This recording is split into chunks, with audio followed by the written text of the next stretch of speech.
Hello everyone, good evening and जोहार। आप सभी का आपके अपने YouTube channel career maker Bundu by Dheeraj sir में स्वागत है। कैसे हैं आप सब? उम्मीद करते हैं आप सब अच्छे होंगे और आपकी पढ़ाई भी कंटिन्यू चल रही होगी।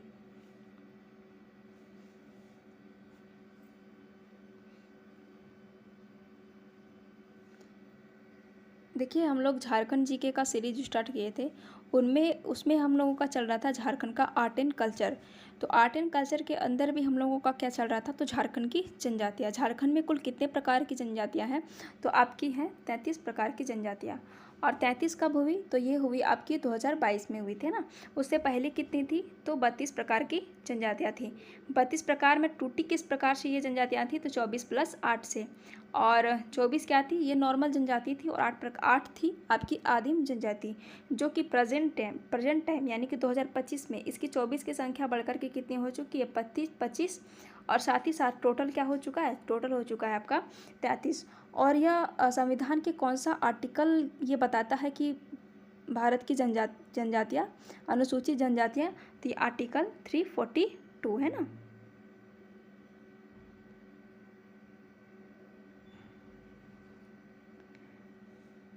340 है वो ओबीसी को बतलाता है, अल्पसंख्यक या फिर आपका पिछड़ा वर्ग।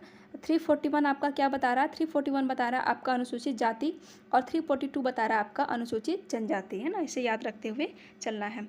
तो देखिए, आज हम लोग स्टार्ट करेंगे आपकी 33वीं जनजाति, पुरान जनजाति। उनके बाद हम लोग स्टार्ट करेंगे ये 8 जो है आपकी आदिम जनजाति, इन्हें। तो आइए, पुरान आज की जो क्लासेज है, टॉपिक है, उसको हम लोग शुरुआत करते हैं।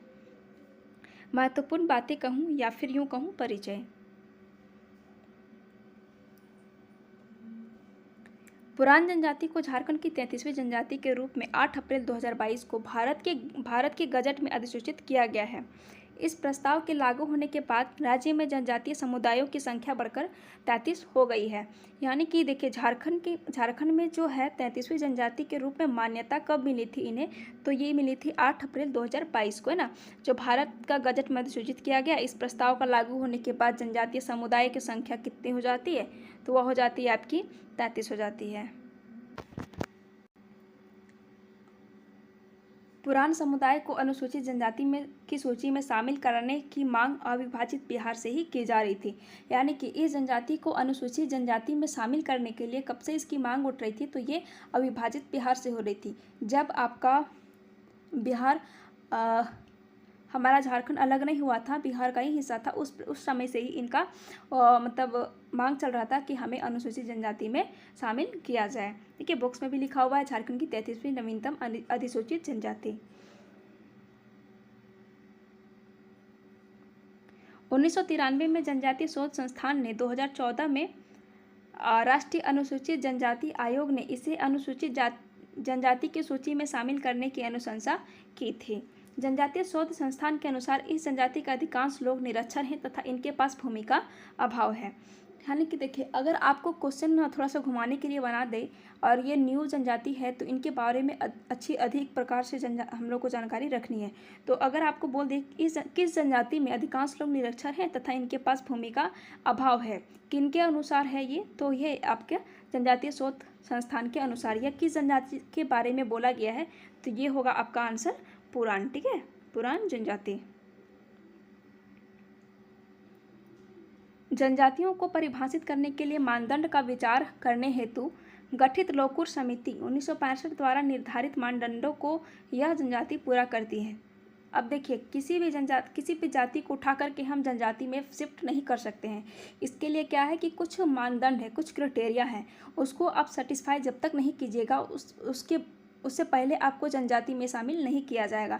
जैसे इस जनजाति की सांस्कृतिक विशेषताएं अलग अलग हैं, इनका संस्कृति विशेषताएं हैं वो क्या है? अलग अलग है। तथा इनके संस्कार और अनुष्ठान जैसे शादी विवाह का अनुष्ठान, संस्कार, जन्म संस्कार, उसके बाद में 16 प्रकार के संस्कार होते हैं ना हिंदू में, उस प्रकार के इतने ज़्यादा संस्कार भी नहीं होते हैं, अनुष्ठान होते हैं।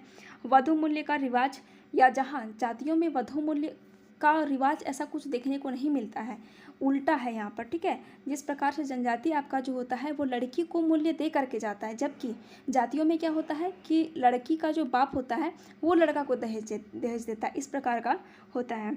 इनके धार्मिक प्रधान भी होते हैं।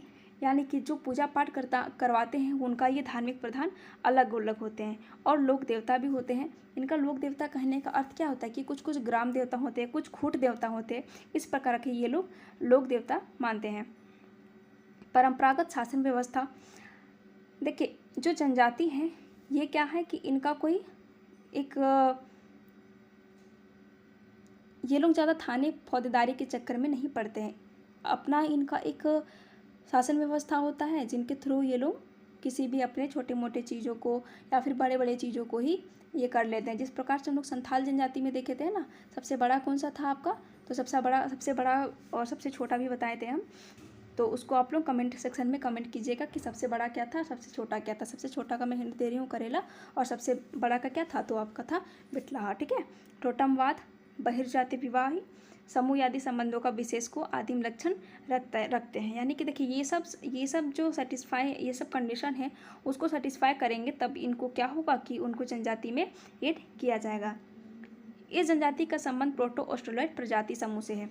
अन्य जनजातियों की भांति इनका भी किनसे संबंध है, तो प्रोटो ऑस्ट्रेलॉइड प्रजाति से संबंधित है। अब देखेंगे इनका हम लोग समाज और संस्कृति।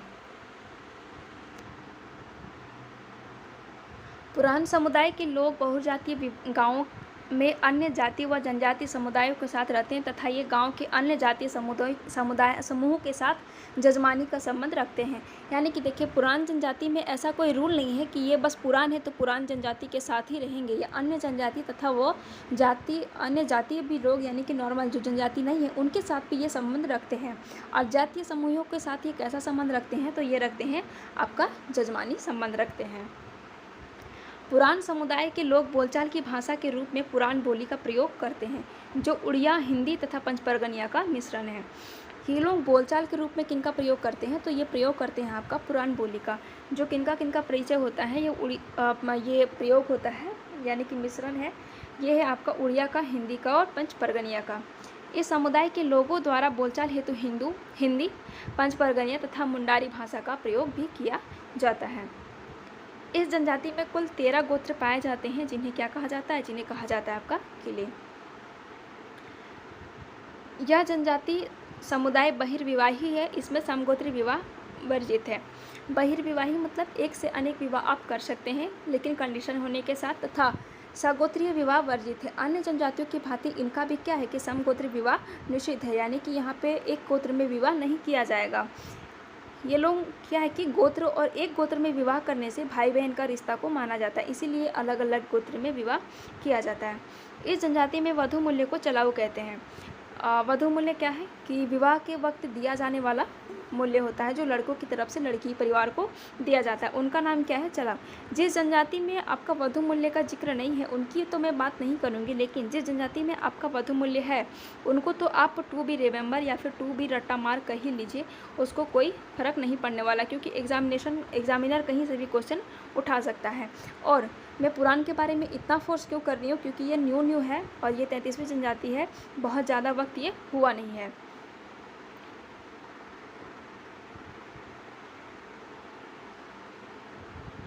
इस जनजाति में विभिन्न प्रकार के विवाह प्रचलित हैं ना, जैसे क्रय विवाह यानी उसमें क्या कहा जाता है, तो बाहाघर, अपहरण विवाह इन्हें बोला जाता है सिंदूर खासा, सपलायन विवाह ये घिनी पाला, हट विवाह ढुकुपासा और विधवा विवाह को सांगा घर कहा जाता है। इस जनजाति की जातीय पंचायत को पुराण सभा कहा जाता है जिसका प्रमुख प्रधान या महालदार कहलाता है। देखिए इनका जातीय पंचायत जो है उन्हें क्या कहा जाता है, तो उन्हें कहते हैं पुराण सभा। अब ये जातीय पंचायत क्या है, तो हर एक जाति की अपनी क्या होती है, तो अपनी एक पंचायत होती है। उसी प्रकार ये भी जनजाति की अपनी एक पंचायत है जिन्हें क्या कहा जाता है, उन्हें कहा जाता है पुराण सभा। जिनका प्रमुख यानी कि जिनका हेड, जिनका मुखिया, उन्हें क्या कहा जाता है, प्रधान या फिर महालदार कहा जाता है। अब देखते हैं आर्थिक व्यवस्था। इस जनजाति का प्रमुख पेशा क्या है, कृषि कार्य। अन्य जनजातियों के भांति इनका भी प्रमुख कार्य क्या है, तो कृषि कार्य है। यह जनजाति के लोग क्या है, धनुर्विद्या में निपुण होते हैं। धनुर्विद्या देखिए आपको इतने प्रकार के हम लोग ये 25वां जनजाति कर रहे हैं, आपको कहीं भी आपको ये देखने को नहीं मिला होगा कि कोई भी जनजाति धनुर्विद्या में निपुण है। लेकिन पुराण एक ऐसी जनजाति है जो कि क्या है, धनुर्विद्या में निपुण जनजाति है। कई अन्य जनजातियों की भांति इस जनजाति का भी प्रमुख पेय क्या है, तो हड़िया पेय पदार्थ इनका प्रिय पदार्थ है ना। धार्मिक व्यवस्था, इस समुदाय के धार्मिक प्रधान को पाहन या देवरी कहा जाता है, जो इस समुदाय के जन्म, विवाह व मृत्यु जैसे संस्कार व अनुष्ठान को संपादित करता है। इनका धार्मिक प्रधान को क्या कहते हैं, तो इन्हें कहते हैं पाहन या फिर देवरी, जो इस समुदाय के क्या जन्म, विवाह और मृत्यु जैसे संस्कार को, अनुष्ठान को ये लोग, रिचुअल्स को ये लोग फॉलो करवाते हैं या फिर करते हैं। इस जनजाति की विभिन्न धार्मिक संस्कार हेतु हिंदू ब्राह्मणों की सहायता भी ली जाती है।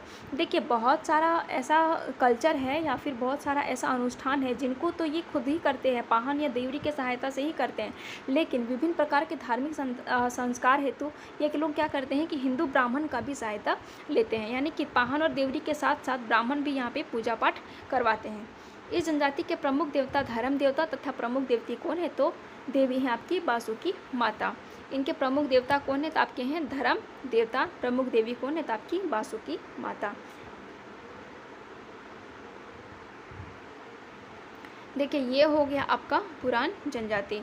अब आपका यहाँ पर जनजाति खत्म होता है, उसके बाद हम लोग स्टार्ट करेंगे झारखंड की आदिम जनजाति, है ना। यहाँ पे आपकी इम्पोर्टेंट कौन कौन सी हो जाएगी, तो ये देख लीजिए। ये 33वीं जनजाति है और ये 8 अप्रैल 2022 को इन्हें मान्यता मिली हुई थी। देखिए ये बहुत ज़्यादा पुराना नहीं हो चुका है, मात्र 3 साल पुराना है। और जिस प्रकार से जेपीएससी और जेएसएससी का लक्षण है कि 3-4 साल पहले का करंट अफेयर को पूछ देना, और ये काफ़ी तो महत्वपूर्ण भी है क्योंकि ये 33वीं जनजाति बन चुकी है, सबसे नवीनतम अधिसूचित जनजाति है। इस हिसाब से तो ये जेपीएससी का फेवरेट क्वेश्चन बन जाता है, क्योंकि जेपीएससी का आदत है ना गए मुर्दे को खार के क्वेश्चन को बनाना। और देखिए, और होना भी चाहिए। और एक कोई ये भी क्वेश्चन हो सकता है कि जनजाति को परिभाषित करने हेतु मानदंड का विचार जिनको पुरान जनजाति सेटिस्फाई की है वो कौन सी समिति थी, तो ये थी आपकी लोकुर समिति 1965।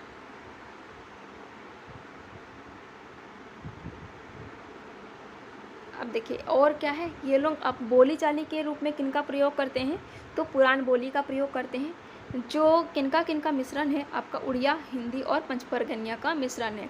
तथा बोलचाल हेतु ये लोग हिंदी, पंचपरगनिया और मुंडारी भाषा का भी प्रयोग करते हैं। और देखिए ये चलाऊ है ना, ये आपका वीवीआई हो जाता है। क्यों? क्योंकि ये नवीनतम जनजाति है, साथ ही साथ ये वधु मूल्य भी है। और जिस जनजाति में आपका वधु मूल्य होता है वो तो आपको टू बी रिमेंबर है, आपको ये याद तो कर ही लेना है, ठीक है।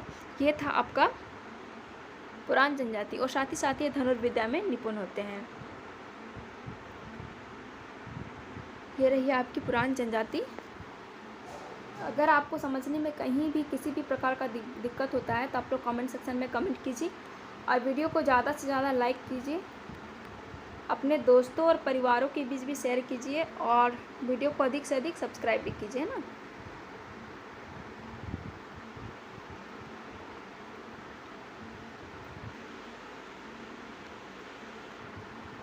और अगर यहाँ तक आपको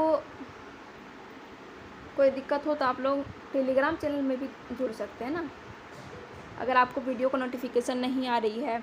साथ ही साथ टेलीग्राम चैनल में जुड़ने से आपका एक ये भी बेनिफिट होगा कि आपको Jharkhand current, international current, national current, अभी क्या देश में चल रहा है उसकी आपको न्यूज़ अप टू डेट आपको कहाँ मिल जाएगी, टेलीग्राम चैनल में भी मिल जाएगी। बहुत सारे स्टूडेंट ऐसे होते हैं जो बोलते हैं करंट अफेयर अभी क्यों पढ़ना, ये एग्जामिनेशन के टाइम एक महीना जब बचा रहेगा उस टाइम हम पढ़ लेंगे, उस टाइम कुछ नहीं हो पाता है। इसके लिए हम लोग क्या चाहते हैं कि थोड़ा छोटा 1-2 पेपर कटिंग लगाते रहें, ताकि आप लोग डेली उसे पढ़ें और कॉपी में नोट डाउन करें, ताकि आपका एग्जामिनेशन आते आते आपका क्या हो जाए, करंट अफेयर पूरी रेडी हो जाए।